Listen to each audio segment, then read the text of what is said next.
এটা এখন ক্লিয়ার যে ভারত কোনোভাবেই রাশিয়া থেকে অয়েল নেওয়া স্টপ করবে না, ইভেন আফটার 25% ট্যারিফ। যে বিষয়ে কনফার্ম হওয়া মাত্রই ডোনাল্ড ট্রাম্প আবার নিজের ট্রুথ সোশ্যালে টুইট করে উল্লেখ করেছেন ভারতের ওপরে ট্যারিফ আরো বাড়িয়ে দেওয়ার ব্যাপারে। যারপর সাথে সাথেই ফাইনালি ভারতের তরফ থেকেও একটা স্ট্রং জবাব আসে। পুরো এক্সপোজ করে দেওয়া হয়েছে ওয়েস্টার্ন হিপোক্রেসিকে।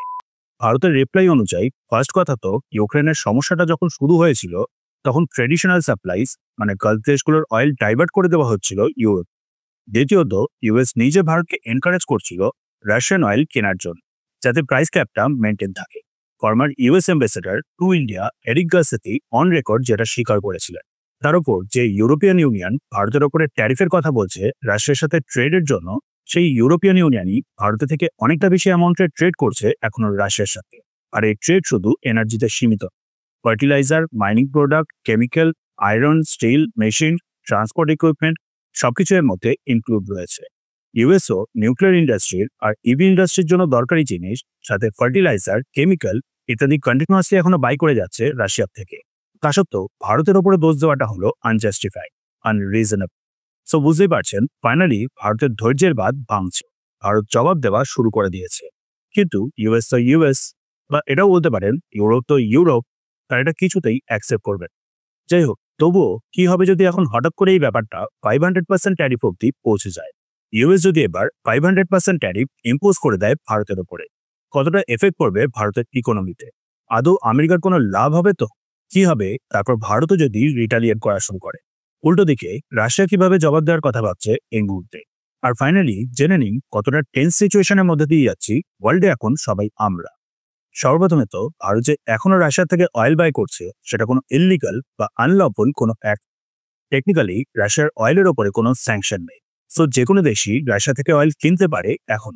এই ব্যাপারটাকে ইললিগাল বানাতে হলে ইউএস আর ইউরোপকে ইউএনএ একটা রেজলিউশন পাস করতে হবে।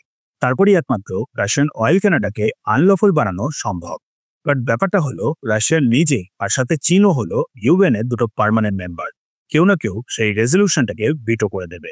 মানে ইউএস এর পক্ষেও সম্ভব না ভারতের এই রাশিয়া থেকে অয়েল বাই করাটাকে ইললিগাল বানানো। যে কারণে ইনডাইরেক্টলি ট্যারিফের মাধ্যমে এত প্রেশার ক্রিয়েট করা, ভারতকে রাশিয়া থেকে দূরে করে রাশিয়াকে উইক করার চেষ্টা, যেটাতেও ইউরোপ আর ইউএস সাকসেসফুল হচ্ছে। সো হতেই পারে 500% ট্যারিফ ভারতের উপরে ইম্পোজ করে দেওয়া ফোর্সফুলি ভারতকে রাশিয়া থেকে সরানোর জন্য। সেক্ষেত্রে অবভিয়াসলি ভারতের ইকোনমিতে একটা ইম্প্যাক্ট পড়বে, বিশেষ করে এক্সপোর্টের উপরে। টোটাল 80 থেকে 100 বিলিয়ন ডলার ওয়ার্থের গুডস ভারত এক্সপোর্ট করে আমেরিকাতে, আর টোটাল ট্রেডের পর 40 বিলিয়ন ডলার মতো ভারতের লাভ হয়। এই নাম্বারটা কমে যাবে। সাথে ইউএস এর বিভিন্ন কোম্পানি যেমন অ্যাপেল বা অন্যান্য যেসব কোম্পানি ভারতের সাথে ডিপলি ইনভলভ হয়ে গেছে তাদেরও অনেকটা লস হবে। সো তাদের থেকেও ইউএস গভর্নমেন্ট অনেকটা পুশব্যাক ফেস করবে। তার উপর লক্ষ্য করার বিষয়টা হলো ফার্মাসিউটিক্যালস মানে ওষুধপত্রের দিক থেকে ইউএস হেভিলি রিলাই করে ভারতের ওপর। 500% ট্যারিফ ইম্পোজ করলে ইউএস এরও বিশাল প্রবলেম হবে। সাথে সেক্ষেত্রে ভারতও অবভিয়াসলি রিটালিয়েট করবে। ইউএস যে 40 বিলিয়ন মতো ভারতে এক্সপোর্ট করে সেগুলোর ওপরেও ভারত হেভি ট্যারিফ ইম্পোজ করে দিতে পারে। 2019-এ অলরেডি ঠিক যেরকমটা ভারত ইউএস এর সাথে করেছিল। ডিফেন্সের দিক থেকেও ভারত আর কোনো ডিল করবে না। এমনিতেই ইউএস এর থেকে ডিফেন্সের দিক থেকে সময় মতো ভারত কিছু পায় না। তার উপর 500% ট্যারিফ ইম্পোজ করে দেওয়া মানে হলো no more defence deal. F-35 তো দূরের কথা, আরো বেশি করে অয়েল ইম্পোর্ট করা শুরু করতে পারে ভারত রাশিয়ার থেকে।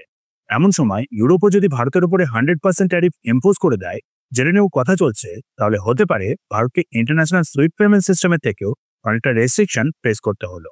সেক্ষেত্রে হতে পারে ফাইনালি ব্রিক্স দেশগুলো মিলে ব্রিক্স কারেন্সি সামনে নিয়ে চলে আসলো।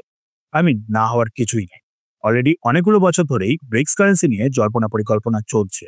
সাথে ইউএস এরও আরো একটা উইক পয়েন্ট হলো সিপিসি, ক্যাসপিয়ান পাইপলাইন।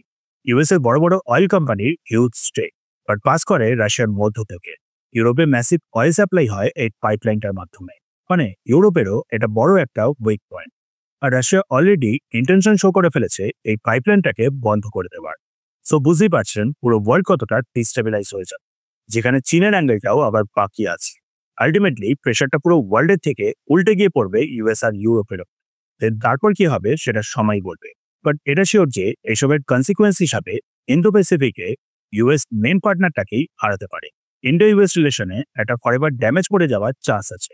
ইউএসএ যে কোর প্রিন্সিপাল চীনকে কন্ট্রোল করার জন্য ভারতকে দরকার, সেখানে ভারতের সাথে সম্পর্ক নষ্ট করে ফেলাতে ইউএস চীনকেই অনেকটা অ্যাডভান্টেজ দিয়ে দেবে।